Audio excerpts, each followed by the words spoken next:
galactic date 20XX. At the far reaches of space lies a planet on the brink of ruin. The planet's name? Kopai. Due to a booming population, booming appetites, and a basic lack of planning, Kopai's inhabitants have all but exhausted their food supply. Their only hope is to find another planet with edible matter. Accordingly, they send unmanned scout vessels called Sparrows out into space. To their dismay, the search is proving fruitless. Just as they're about to give up, the final vessel reports back with news of a miraculous discovery. They mobilize to investigate the planet, which they name PNF 404. Kopai's last hope rests on 3 intrepid explorers.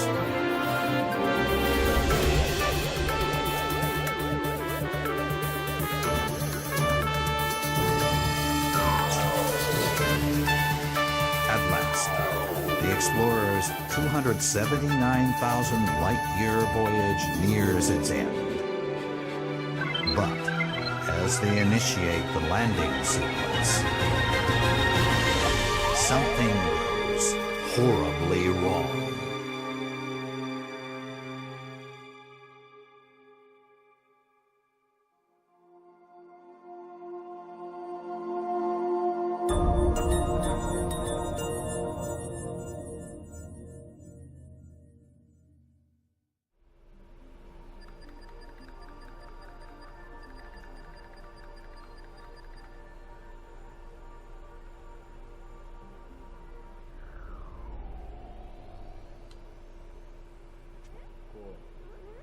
Ugh. What happened?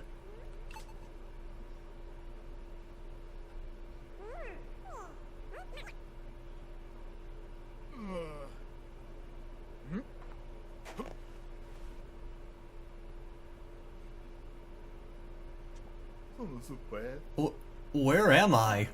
The last thing I remember was... Oh, of course! This must be PNF 404.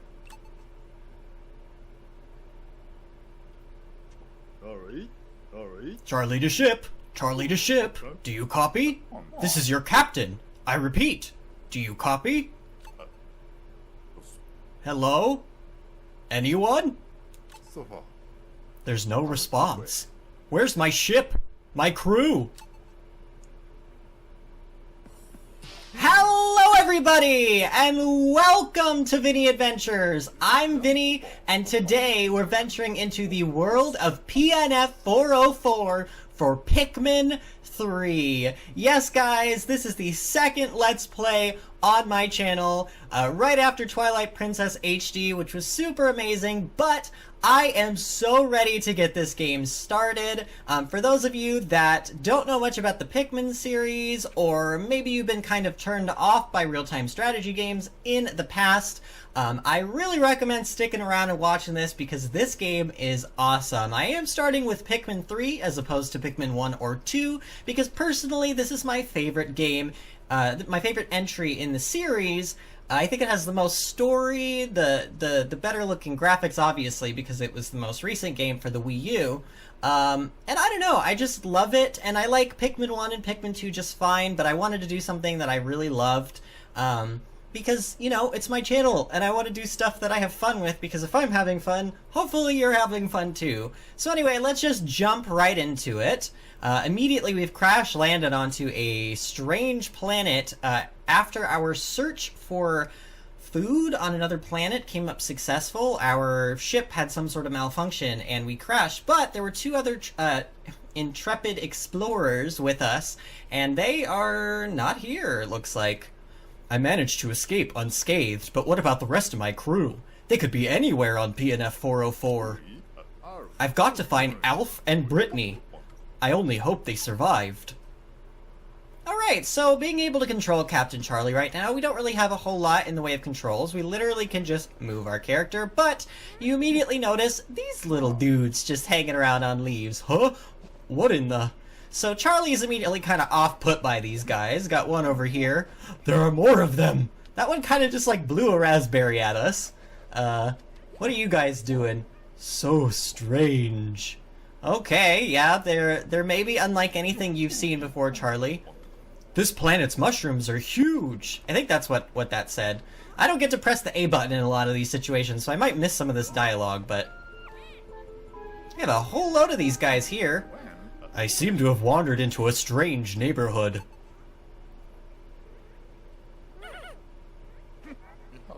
Why are they coming closer? So immediately here he says, my whistle will scare them off. We have the option to whistle with B. Now, Captain Charlie thinks that this is going to scare off these guys, but I know better. If we press B, they will all come to us. Maybe I should throw them. Alright, well he thinks he's getting away from them by throwing them, but why won't these guys stop hovering over me? If you waggle the nunchuck like so, you disperse these little guys. So these are your basic tutorial controls of Pikmin 3. They don't appear hostile, so let me get this straight. I can round up these creatures by pointing at them and pressing B, and throw them with A. Finally, I can dismiss the whole group with a waggle of the nunchuck. Maybe these fellows can be of some use. So, now we have full control over Charlie, including all of our commands.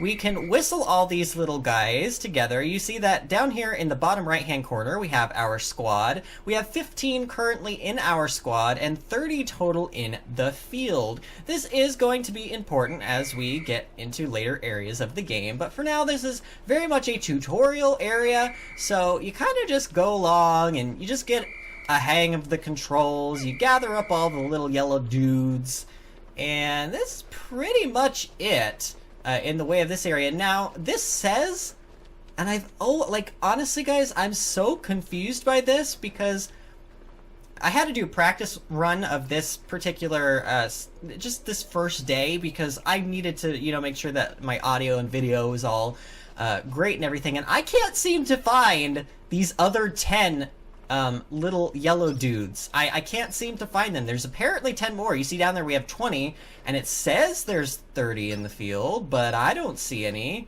Do you guys see any? Because I don't. Anyway, now we can throw these guys directly on top of these mushrooms to destroy them, but what I like to do is I like to just disperse them all and let them wreak havoc upon the okay, actually, that's proving to not be nearly as quick. Yeah, if you throw them directly onto a mushroom, it will just instantly destroy it. See, like, these three guys are kind of attacking it, and it's taking a lot longer to destroy than if I were to just, boop, toss one right on top. So that's kind of a mechanic of the game to keep in mind. Now, this is like crystal, like, we can't get through there, and I don't see any more little yellow... Ooh, wait, did I just hear one? Oh, there they are! How did I never find these guys? Well, at least we found them, so that's good. We've got all 30 of them. Now, we've got an enormous set of mushrooms here. We can go ahead and throw our Pikmin on, just kind of get a bunch of them working on it. These mushrooms, because they are bigger, they actually have health pools. You see those little circular things that turn like green and then yellow and then red? That is the health pool of whatever object you're attacking. So, very, very much basic tutorial area. For those of you that don't know Pikmin, I don't want to leave you completely in the dark, so I'm kind of trying to explain the controls here. These guys sure are dedicated. Yeah, they're definitely following you, Captain Charlie, and oh my god, this is beautiful. Now, this is a Wii U game, and the Wii U graphics are pretty good, in my opinion. They're not Switch graphics, but I mean, it is like a 4 or 5 year older system, I think, so that's, we're not going to get up to Switch level of graphics here, but this is really beautiful. I mean, look at that water down there, and just the snow kind of gently falling from the sky. It's all so beautiful and picturesque. But once we head in this cave, what are those? They look dangerous. We've got these little creatures here. Now, these will not actually attack you at all. They are completely 100% harmless and useless, so you just want to go ahead and destroy them all, but that is going to trigger something terrible to happen. Yes, Captain Charlie, looks like you are in a spot of trouble. Sorry, mate. But, unfortunately, that's all that we know about what happened to Captain Charlie. We are now being moved somewhere else by the game's narrative. Alf's crash site, exploration day 1, 8:46 a.m.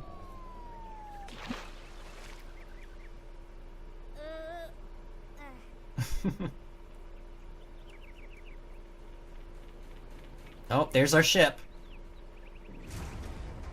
And there goes our ship.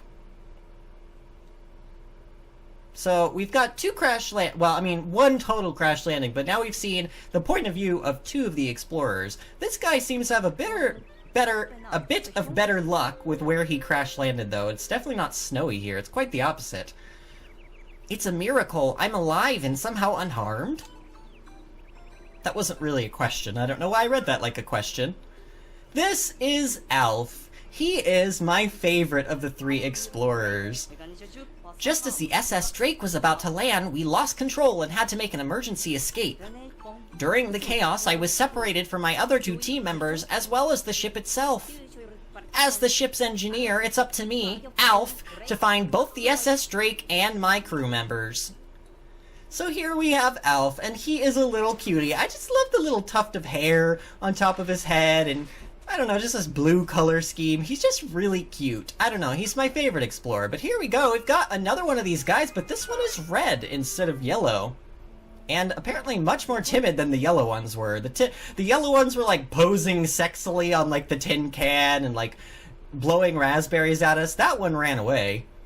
What was that? I don't know, Alf. Let's go check it out, though. Look at how beautiful this place is. Oh my goodness. We are in a tropical paradise. So there's more of these little red guys over here. It appears that the specimen I just spotted has company.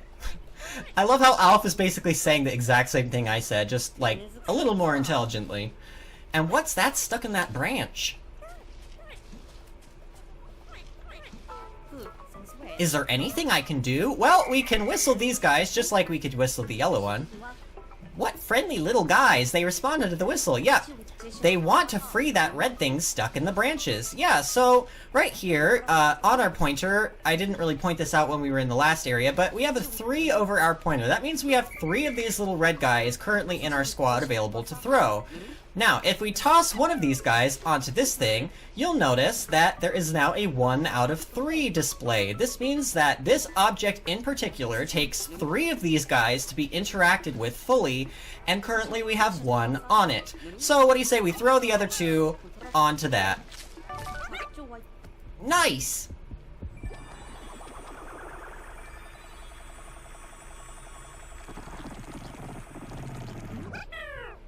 They're very happy about that. I was hoping it was a fruit, but it doesn't appear to be edible at all. Nevertheless, the red fellow seems quite pleased now that it's free.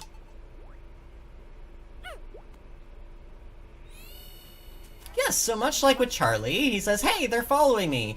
Yes, we have control over these guys. Now, the only thing, we're able to do a little bit more here in this area of the first day. Now, I will go ahead and say this, Pikmin 3 is a timed game. However, these first tutorial areas, they are not timed, and so therefore, I take a little bit longer with them, especially since I'm also trying to explain some of the basic mechanics to you guys. So this episode's probably going to be a little bit longer than most of the episodes in the series. A day in Pikmin is normally 13 minutes, which means that between the intro and the outro and the parts in between, these videos are probably going to be around 20 minutes long on average, which is much shorter than my Twilight Princess Let's Play, and I hope you guys appreciate that, because I know, you know, 40-minute long, or you wouldn't know what I mean, 40-minute to an hour-long videos are maybe not everyone's cup of tea, but we see that we have 3 of these guys and 4 in the field. So this one's hiding over here in the hole of the bottom of that what appears to be a giant broken plant pot. We've got a bunch of things with numbers over them here, and over here...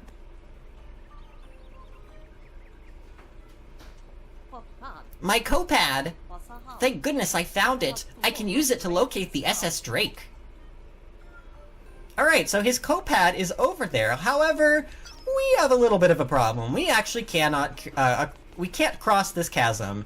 This bridge of sorts is not finished, it is broken. However, we have these guys on our side, and we've got all of these little fragments over here that look oddly similar to what that bridge used to be made out of. So what you want to do is you want to go ahead and throw your little red dudes over here, and they will one by one pick up... Really? Oh, okay. I thought he was going to be completely lazy and, like, not pick that up. They're going to pick these things up, and they're going to toss them over here.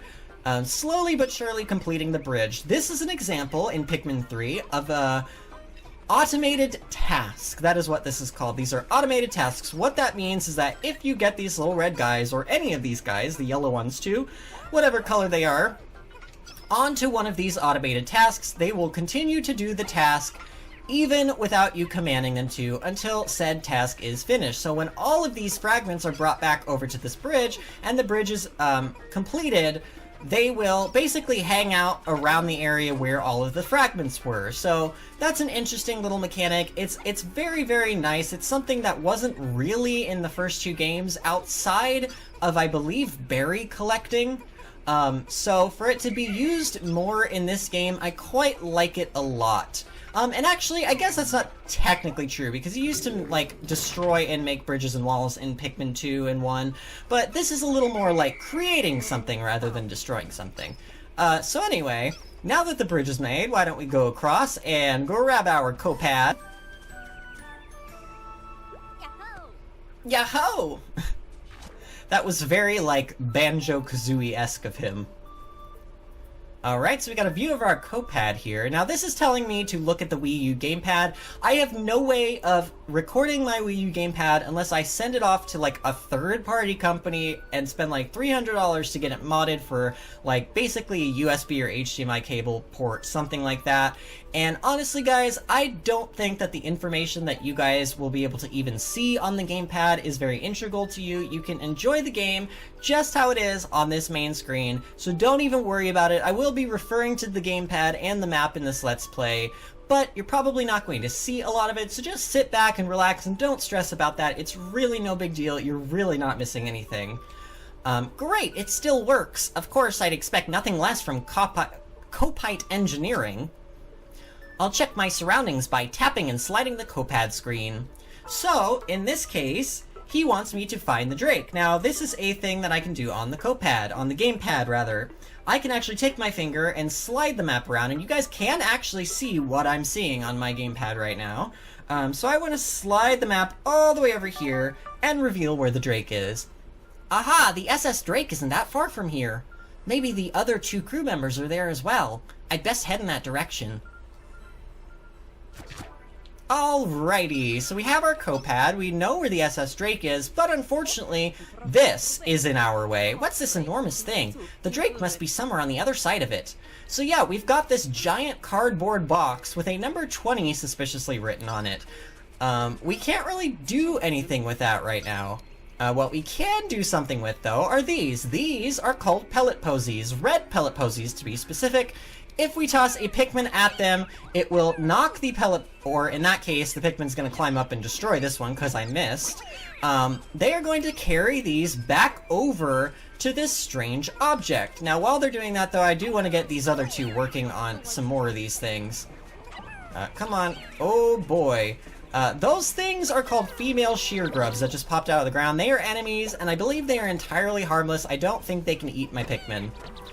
And yes, I did just kind of spoil what these guys are, but he's gonna find out in a moment anyway. If you haven't already figured it out, if you didn't know from the thumbnail, these are Pikmin.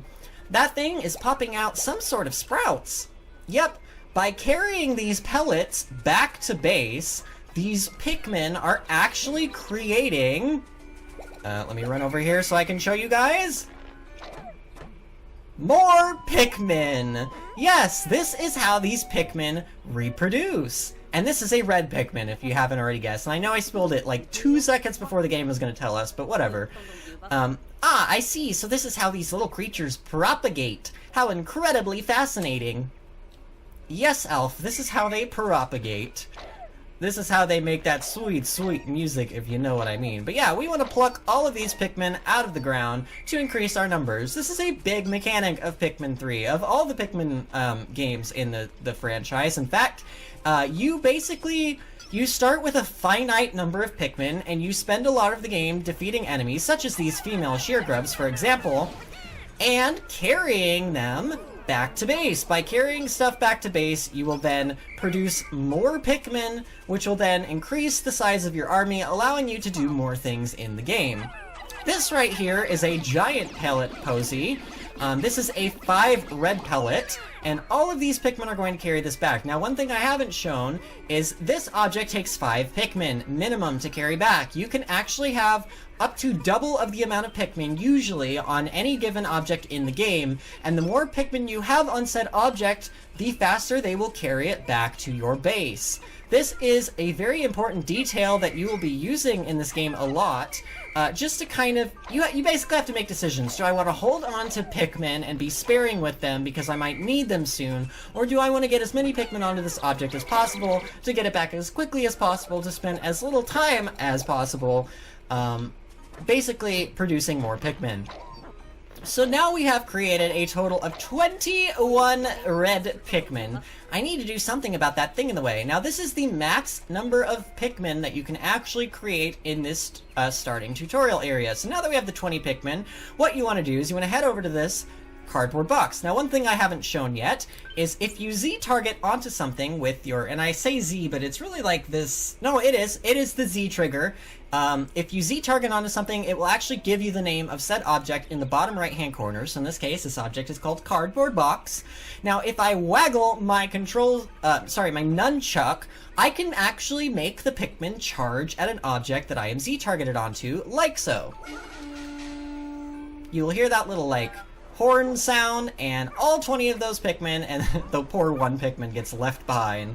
20 of those Pikmin are going to charge forth and push this cardboard box out of our way. What's that?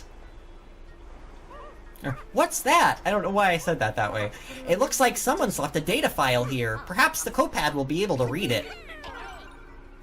So this is an example of a data file. We can actually read data files through our copad, and they're basically just little hints and tips and tricks that the game will give you to kind of guide you through the game. They're usually not particularly useful. Normally by the time you get most of these data files, you should already know how to do most of these things, so I really think most of them are useless, but I'll go ahead and read as many as I can anyway. Pikminology number 1. The onion is like a nest for the Pikmin. It both gives birth to them and provides them with shelter. So yes, that object that we rescued from the tree branch is actually called an onion. Excellent! The copad can read the data files, so these creatures are called Pikmin? This information might come in handy later on. I'll save it in the copad's exploration notes.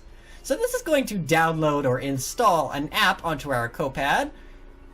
Installing the exploration notes. We can now read any data files that we have encountered anytime we wish. I don't think Captain Charlie wrote this data file, so who did? Could there be other intelligent life forms on this planet? I don't know, Alf. It sure seems that way, doesn't it? Alright, so now that we have the 21 Pikmin and the cardboard boxes out of the way, there's really nothing else for us to do. According to the radar, the Drake should be through here. Yep, we just need to continue on through here. Now, we're in another cave system. We got more of these giant mushrooms. I don't believe there's anything that we get for destroying them, so we're gonna leave them alone for now. Alf wonders if they're edible or not. Who built this wall here? More signs of intelligent life? Yes, this is a dirt wall. If we charge our Pikmin onto it, they will destroy it. This is an example of us using our Pikmin to destroy obstacles, much like the cardboard box which we pushed out of the way. This is an obstacle which we need to pass through, and the only way to do that is to literally destroy the wall. My crew could learn a lot from this kind of teamwork. Yeah, the Pikmin are very team-oriented, aren't they? I hope the Drake is okay. Oh. There it is! The SS Drake!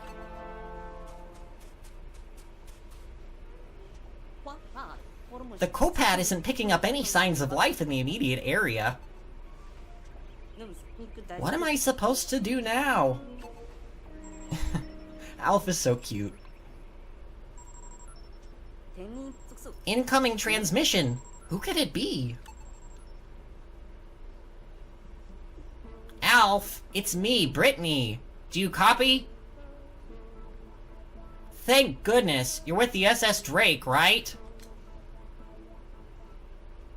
I made it through the landing in one piece. The thing is, I'm trapped somewhere. And I'm stuck. Oh, looks like she's in a spot of trouble, isn't she? Oh no, we got cut off. I wonder how far away Brittany is. But at the very least, I'm thankful that she appears to be safe and sound. Was that your stomach, Alf?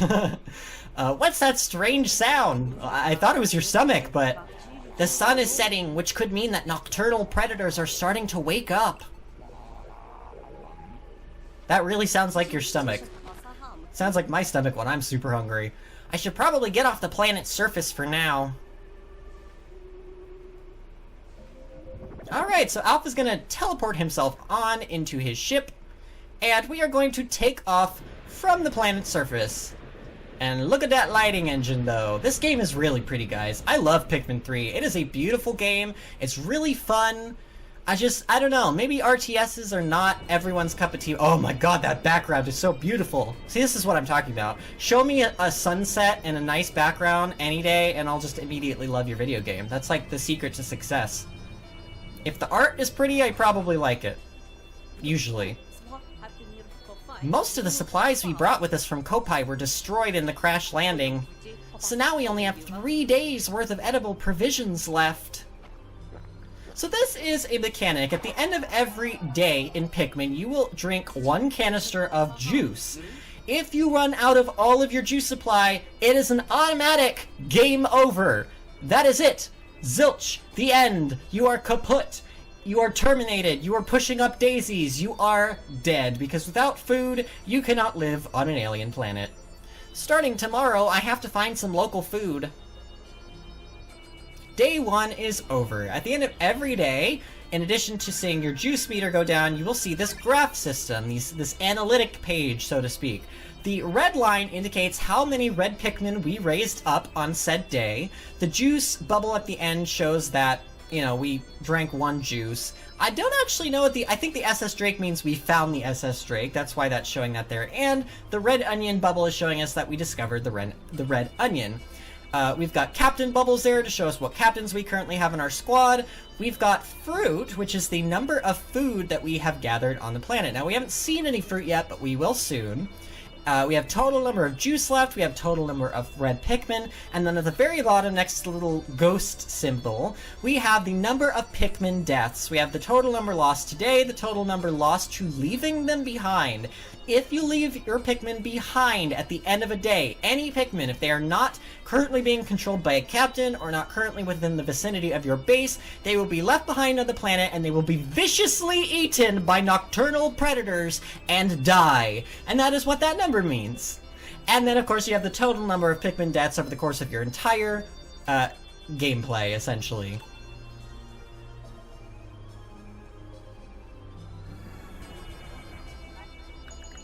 We're shipwrecked on this planet! Some creatures called Pikmin helped me find the SS Drake, but our cosmic drive key is nowhere to be found. We won't be going anywhere without that. Luckily, I made contact with Brittany and will set out to find her tomorrow.